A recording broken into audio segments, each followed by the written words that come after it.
ये खुद डॉक्टर है, ये सर्जन है, लेकिन इनके जो स्टेटमेंट्स चल रहे हैं ये कुछ पॉलिटिकल स्टेटमेंट की तरह दबाव में दिए गए, कुछ घुमा फिरा के बात कर रहे हैं या साइंटिफिक नहीं बोल रहे हैं, ऐसे स्टेटमेंट्स लग रहे हैं। वन ऑफ द पार्टनर्स है भारत बायोटेक के साथ वो वैक्सीन बनाने में, ये बोलते हैं कि इस वैक्सीन को हमने बैकअप प्लान करके अप्रूवल दिया है और ये लिमिटेड रेस्ट्रिक्टेड यूज़ है। ये अतिरिक्त इसका जो वैक्सीन का जो डोसेस है ये बैकअप करके हम रखेंगे और इसको इमरजेंसी सिचुएशन में लार्जर पब्लिक इंटरेस्ट में इसको अप्रूवल दिया गया है। तो ये बात कुछ साइंटिफिक नहीं लगती है। उसको अब तक अप्रूव क्यों नहीं किया है? उनको -70 डिग्री टेम्परेचर लगता है स्टोरेज के लिए, ट्रांसपोर्ट के लिए, तो वो प्राइवेट फर्म्स करेंगे और लोग जो अमीर लोग हैं, अपर मिडिल क्लास है, जिनको लेना है वो ले सकते हैं। उतना धोखा कम हो जाएगा जितने वैक्सीनेशंस हो जाएंगे। और अगर गवर्नमेंट को भी अगर वो वैक्सीन देना पड़े इमरजेंसी में, तो -70 डिग्री टेम्परेचर के रेफ्रिजरेटर, इंडस्ट्रियल फ्रिज क्यों नहीं लगा सकती है गवर्नमेंट?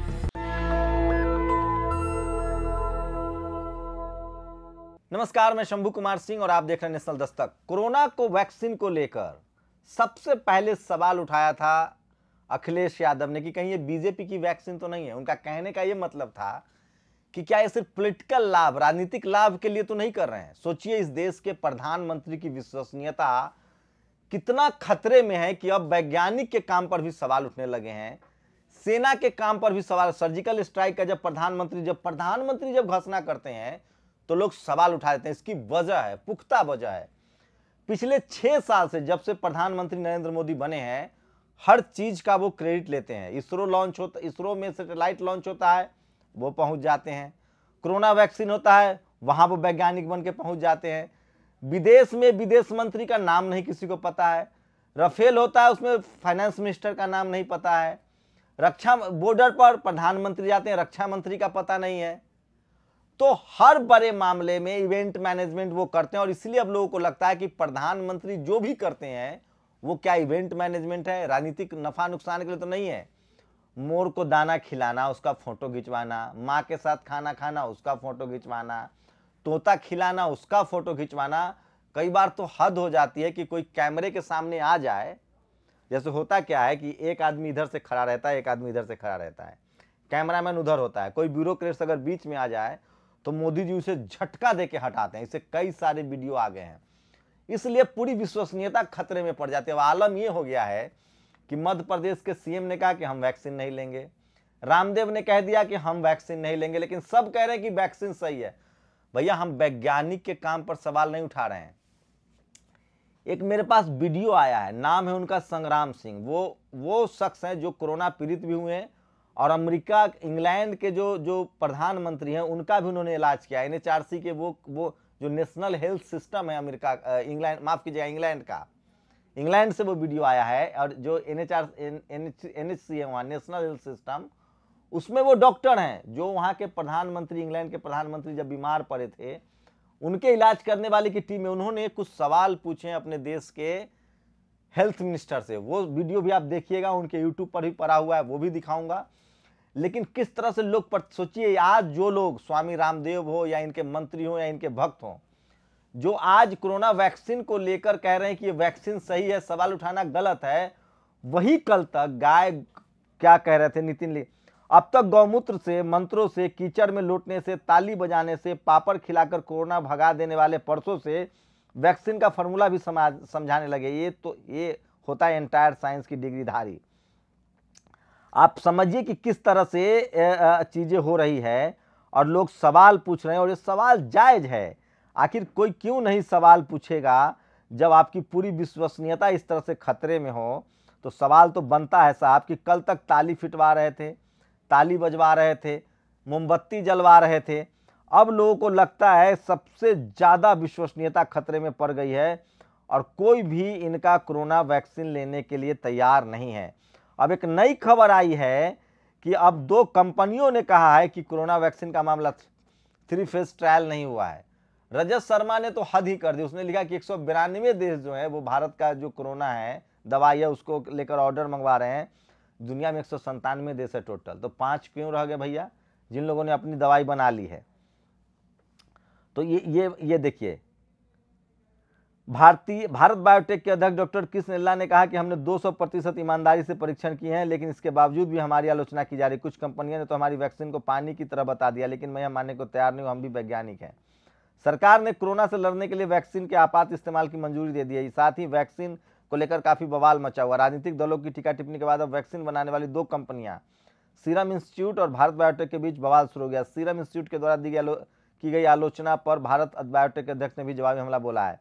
दरअसल कुछ दिन पहले सीरम इंस्टीट्यूट के अदर पूनावाला ने एक टीवी इंटरव्यू में बिना भारत बायोटेक का नाम लिए कहा था कि सिर्फ 3 ही वैक्सीन के अंदर कोरोना से लड़ने की क्षमता है, जिसमें फाइजर, मॉडर्ना और एस्ट्राजेनेका शामिल है। बाकी सारे वैक्सीन पानी की तरह है। तो क्या देश को अंधेरे में रखा जा रहा है? अब लोग कह रहे हैं कि प्रधानमंत्री और अमित शाह सबसे पहले वैक्सीन ले। तो सोचिए कि इस देश की विश्वसनीयता कितने खतरे में है मोदी जी की वजह से, कि हमारे सेना के पराक्रम को भी ये इतना मार्केटिंग करते हैं कि लोग सवाल उठाने लगते हैं। तो कहीं ना कहीं हम लोगों ने अपनी विश्वसनीयता खो दी है। एक प्रधानमंत्री के तौर पे इनकी विश्वसनीयता नहीं है। एक कहावत है हमारे गांव में, एक लड़का था, वो कहता था, वो चरवाहा था, वो कहता था भेड़िया आया, भेड़िया आया, भेड़िया आया। लोग दौड़ के जाते थे। भेड़िया नहीं आता था, वो लोगों पर हंस देता था, है हमने आपका मजाक बना दिया। एक दिन सचमुच भेड़िया आ गया और लोग उस दिन नहीं गए और वो लड़के को भेड़िया खा गया। लड़के को भेड़िया जो है वो खा गया। प्रधानमंत्री जी इतना ज्यादा ताली बजवाते थे, थाली बजवाते थे, गोबर, गौमूत्र, न जाने क्या क्या करवाया। अब वैक्सीन भी वही लॉन्च कर रहे हैं। तो लोग कह रहे हैं कि भैया कल तक तो आप पूजा पाठ से भगवा रहे थे, ताली थाली बजवाते थे, आज वैक्सीन की क्या जरूरत हो गई?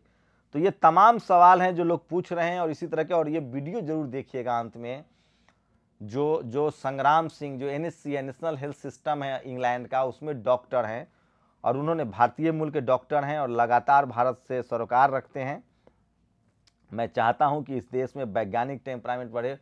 उन लोगों को जेल होनी चाहिए जो कल तक कह रहे थे कि गाय गोबर गौमूत्र से कोरोना ठीक होता है। वो कौन आचार्य कृपलानी और फलना ठिकाना जितने थे, MP कहते थे भाई, वो साध्वी प्रज्ञा ठाकुर कहती थी। एक MP तो गोबर में लेट रहा था, बाद में पता चला कोरोना सफरर थे वो। तो ये सरकार, लोग कह रहे हैं कि ये किसानों की बात इसलिए नहीं मान रहे क्योंकि इनको ये भी नहीं पता कि गाय का दूध पिया जाता है कि गाय का मूत्र पिया जाता है। तो विज्ञान पर सबसे ज्यादा सवाल उठाने वाले लोग अब विज्ञान की दुहाई दे रहे हैं। तो लोग कह रहे हैं कि कहीं ये ऐसा तो नहीं है कि ये सब कुछ मतलब मार्केटिंग हो रहा है और सब कुछ प्रचार के लिए हो रहा है। तो आप समझिए कि क्या स्थिति हो गई है इस देश की, और किसी पर किसी को भरोसा नहीं रहा। पहले होता था कि डॉक्टर पर लोग आंख मूंद के भरोसा करते थे, लेकिन जैसे ये भरोसा नहीं करने का कारण तो देख लीजिए। मोदी जी, एक बार एक वैज्ञानिक ने कहा, वो उन्होंने रिजाइन कर दिया था कि मोदी जी दबाव बना रहे हैं कि 15 अगस्त को लॉन्च कर दिया जाए वैक्सीन। ये दबाव था। ये खबरें आई थी कि प्रधानमंत्री दबाव बना रहे थे कि 15 अगस्त को वैक्सीन लॉन्च कर दिया जाए। अब 26 जनवरी आ गया। मतलब इवेंट मैनेजमेंट, वो हर चीज को क्रेडिट लेना चाहते हैं, इवेंट मैनेजमेंट लेना चाहते हैं, और नतीजा ये हुआ है कि लोगों ने उनका विश्वास खो दिया है। किसान आंदोलन के लेकर भी लोग लगातार सवाल उठा रहे हैं। विकास 10वीं फेल को MA पास करा दिया। तो लोग तंज भी जिस तरह से कर रहे हैं सो आप समझ नहीं सकते हैं। और शमशान घाट आप सबको पता है किस तरह से लोग मरे हैं। किसानों का आंदोलन पर आपको पता है, अब 8 तारीख की बातचीत होगी। किसान आंदोलन पर वो मानने के लिए तैयार नहीं है। तो ये वो तमाम खबरें हैं जो मैं आपको दिखा रहा था। मैं इसलिए बार बार कहता हूँ कि सोशल मीडिया ही बहुजन मीडिया है। सोशल मीडिया पर ही तमाम सवाल पूछे जा रहे हैं, तमाम सवाल खड़े किए जा रहे हैं। कुछ और फेसबुक पोस्ट जो मैंने शेयर किया है, जो मुझे ज़्यादा ज़रूरी लगा कि किस तरह से लगा। देखिए, लद्दाख में तनाव के बीच चीनी कंपनी को ठेका। जो लोग चीन को झालर का विरोध करते हैं वो ठेका चीनी कंपनी के दिए जा रहे हैं। तो आप समझ सकते हैं कि किस तरह के हालात हैं। और मतलब क्या कहा जाए, मतलब सब कुछ ऐसा लगता है जैसे इस देश में ख़त्म हो गया है। कोई किसी पर भरोसा करने को तैयार नहीं है, और इसकी वजह है लगातार इवेंट मैनेजमेंट। किसी बेवकूफ़ की वजह से तथागत पर कटाक्ष, यह भी तो ठीक नहीं। तो ये देखिए। और कुछ और पोस्ट है जो लगातार, जैसे ही मीडिया जिस चीज़ के समर्थन में उतर जाती है, आम लोगों का भरोसा उस पर से उठ जाता है। और ये देखिए, एक वीडियो चल रहा है, किसानों ने अब घर बनाना शुरू कर दिया है। आंदोलन की शानदार वीडियो है ये, आंदोलन की शानदार वीडियो है। किसानों ने घर बनाना शुरू कर दिया है, आप ये सोचिए। तो ये वो तमाम बड़ी खबरें थी जो मैं आपको बता रहा था, और मैं फिर कह रहा हूं कि लगातार प्रधानमंत्री की विश्वसनीयता खतरे में है और किसी भी कीमत पर किसान लौटने को तैयार नहीं है। लोग कोरोना पर सवाल उठा रहे हैं और सबको मोदी जी ने पार्टी बना दिया है। जज पर लोग भरोसा नहीं कर रहे हैं, सीबीआई पर भरोसा नहीं कर रहे हैं, ईडी पर। जो मोदी जी के पक्ष में बोलता है लोग उस पर भरोसा नहीं करते हैं। इसका मतलब है कि मोदी जी की विश्वसनीयता जो है वो अब सबसे ज़्यादा खतरे में है।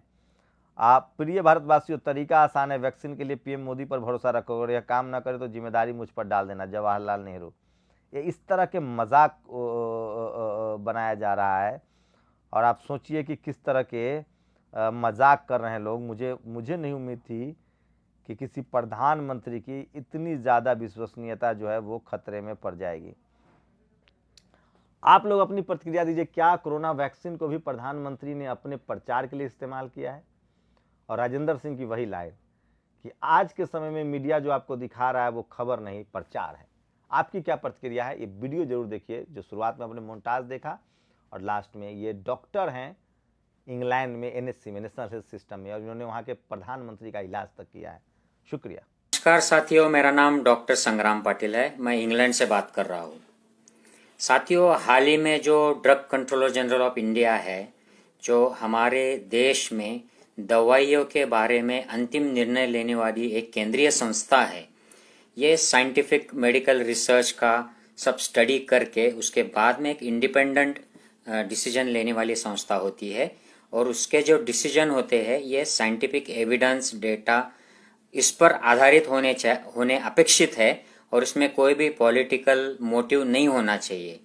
लेकिन हाल ही में जो 2 वैक्सीन्स इंडिया में अप्रूव हुए हैं, उसमें एक ऑक्सफोर्ड एस्ट्राजेनिका का वैक्सीन है जो serum institute of India Pune में बनाने वाली है। ये वैक्सीन दुनिया के और कई देशों में भी अप्रूव हो गया है, और जहां पर मैं रहता हूँ इंग्लैंड में, यहाँ पर तो ये वैक्सीन आज से देना भी शुरू हो गया है। तो इसकी सेफ्टी एफिकेसी प्रूव हो गई है। हालांकि इसके जो आंकड़े इंडिया के इंस्टीट्यूट ने जो सबमिट किए हैं उनके बारे में भी थोड़ी सी आशंका जताई जा रही है। लेकिन अलग अलग देशों में ये ऑलरेडी अप्रूव हो गया है, इसकी सेफ्टी एफिकेसी टेस्ट हो गई है। तो इसके बारे में मैं कुछ नहीं कहना चाहता हूँ। ये देने में मुझे कुछ दिक्कत नहीं है या साइंटिफिक कम्युनिटी को ज़्यादा कुछ डर नहीं लग रहा है, इसके बारे में कुछ शंका नहीं है। लेकिन भारत बायोटेक की जो वैक्सीन है, इसके बारे में मैंने अलग अलग स्टेटमेंट्स सरकार के जो अलग अलग डिपार्टमेंट्स है उनके सुने, including health minister of India doctor Harshvardhan जो है, ये खुद डॉक्टर है, ये सर्जन है। लेकिन इनके जो स्टेटमेंट्स चल रहे हैं ये कुछ पॉलिटिकल स्टेटमेंट की तरह दबाव में दिए गए, कुछ घुमा फिरा के बात कर रहे हैं या साइंटिफिक नहीं बोल रहे हैं, ऐसे स्टेटमेंट्स लग रहे हैं। आप आईसीएमआर का स्टेटमेंट देख लिए। आईसीएमआर जो Indian council of medical research है, ये वन ऑफ द पार्टनर्स है भारत बायोटेक के साथ वो वैक्सीन बनाने में। ये बोलते हैं कि इस वैक्सीन को हमने बैकअप प्लान करके अप्रूवल दिया है और ये लिमिटेड रेस्ट्रिक्टेड यूज है। ये अतिरिक्त इसका जो वैक्सीन का जो डोसेस है ये बैकअप करके हम रखेंगे और इसको इमरजेंसी सिचुएशन में लार्जर पब्लिक इंटरेस्ट में इसको अप्रूवल दिया गया है। तो ये बात कुछ साइंटिफिक नहीं लगती है। अगर इतना इमरजेंसी है और public interest, larger public interest देखना है तो इस गवर्नमेंट को, सरकारी संस्थाओं को, ये जो इलेक्शंस में हजारों लोग जमा कर रहे हैं, अभी बिहार में, हैदराबाद में और अब पश्चिम बंगाल में काफ़ी भीड़ जमा हो रही है। अभी दिल्ली के बॉर्डर पर इतने किसान जमा हो गए, उनको जल्दी से उनके समस्याओं का समाधान करके वापस भेज देना चाहिए। क्यों उनको इतनी भीड़ बना के रखा है? तो ये लार्जर पब्लिक इंटरेस्ट नहीं है क्या? तो और इतनी इमरजेंसी आ गई है तो फाइजर कंपनी ने जो वैक्सीन के लिए अप्रूवल के लिए एप्लीकेशन दिया है 6 दिसंबर से, उसको अब तक अप्रूव क्यों नहीं किया है? उनको -70 डिग्री टेम्परेचर लगता है स्टोरेज के लिए, ट्रांसपोर्ट के लिए। तो वो प्राइवेट फर्म्स करेंगे और लोग जो अमीर लोग है, अपर मिडिल क्लास है, जिनको लेना है वो ले सकते हैं। उतना धोखा कम हो जाएगा जितने वैक्सीनेशन हो जाएंगे। और अगर गवर्नमेंट को भी अगर वो वैक्सीन देना पड़े इमरजेंसी में, तो -70 डिग्री टेम्परेचर के रेफ्रिजरेटर, इंडस्ट्रियल फ्रिज क्यों नहीं लगा सकती है गवर्नमेंट? 10 मेजर सिटीज में लगा दिए, वहां से ये सब डिस्ट्रीब्यूट हो सकता है। तो ये हो सकता है जो इफेक्टिव और सेफ प्रूव हो गया है वैक्सीन फाइजर का, उसको मंजूरी नहीं दे रहे। और जिसकी फेज 3 ट्रायल का डेटा अभी नहीं आया है, फेज 1-2 ट्रायल के डेटा के बारे में भी बड़ी डाउट्स है, संदेह है, उसको अप्रूवल दे दिया।